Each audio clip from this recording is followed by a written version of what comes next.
गांव का पुराना डाकघर, टूटती दीवारें, धूल से भरे खिड़की के पर्दे और कोनों में पड़े पुराने खत। वहीं बैठा था बूढ़ा डाकिया रामलाल। चेहरे पर थकान की लकीरें, सफ़ेद दाढ़ी, मगर आंखों में अब भी ईमानदारी की चमक। वो रोज़ की तरह खामोशी में काम कर रहा था, धीरे धीरे बुदबुदाता, मानो खुद से बातें कर रहा हो। आज भी कोई चिट्ठी नहीं। लोग अब मोबाइल पर बातें करते हैं। ये डाक खाना तो जैसे भूला हुआ मंदिर बन गया है। पुरानी लकड़ी की अलमारी खोलते हुए उसकी नज़र एक पीले लिफाफे पर पड़ी। उस पर लिखा था, सीमा के नाम 1987। रामलाल की आंखें चौड़ी हो गईं। अरे, ये तो 35 साल पुरानी चिट्ठी है। ये यहाँ कैसे रह गई? कांपते हाथों से उसने लिफाफा खोला।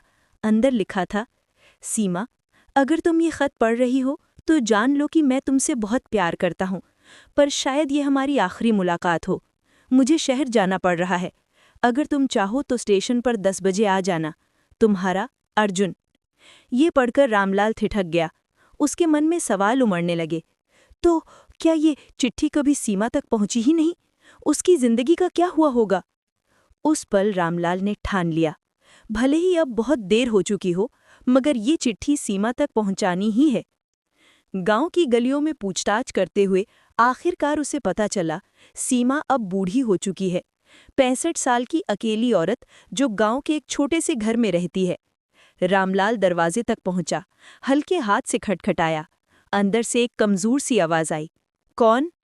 रामलाल ने कहा, मैं डाकिया रामलाल, आपके लिए चिट्ठी आई है। दरवाज़ा खुला। सीमा ने आंखें फैलाई, हैरानी से बोली, मेरे लिए चिट्ठी? अब कौन लिखेगा मुझे चिट्ठी? रामलाल ने कांपते हाथों से लिफाफा बढ़ा दिया। सीमा ने खत पढ़ा और उसकी आंखों से आंसू बह निकले। वो सिसकते हुए बोली, अर्जुन, मैं उस दिन स्टेशन गई थी। घंटों इंतजार किया, पर वो नहीं आया। मैंने सोचा उसने धोखा दिया, और मैं सारी उम्र अकेली रह गई। मुझे कभी सच नहीं पता चला कि वो मुझसे सचमुच प्यार करता था। रामलाल का दिल भारी हो गया। धीरे से बोला, सीमा जी, ये चिट्ठी तो सालों पहले आपको मिल जानी चाहिए थी। शायद मैं ही दोषी हूँ। सीमा ने उसका हाथ थाम लिया, मुस्कुराते हुए बोली, नहीं रामलाल, ये वक्त का खेल है। अब तो सिर्फ यादें रह गई। लेकिन सीमा का दिल अब भी बेचैन था। उसने कहा, पर मैं सच जानना चाहती हूँ। अर्जुन उस दिन स्टेशन क्यों नहीं आया? क्या तुम पता लगा सकते हो? रामलाल ने ठान लिया कि वो जवाब ढूंढ कर रहेगा। वो पुराने गांव वालों और रिकॉर्ड्स में टटोलने लगा। आखिरकार उसे सच्चाई का पता चला कि उसी दिन जब अर्जुन स्टेशन की ओर जा रहा था, एक ट्रक से टकरा गया और वहीं उसकी मौत हो गई। रामलाल भारी दिल लिए सीमा के घर लौटा। धीरे से बोला, सीमा जी, अर्जुन आया था, पर किस्मत ने उसे आपसे मिलने ही नहीं दिया। सीमा की आंखों से आंसू बह निकले, मगर इस बार उसके चेहरे पर हल्की मुस्कान भी थी। आसमान की ओर देखते हुए वो बोली, कम से कम आज मुझे सच तो पता चला। अर्जुन ने मुझे छोड़ा नहीं था। वो मुझसे सचमुच प्यार करता था। धीरे धीरे शाम ढलने लगी।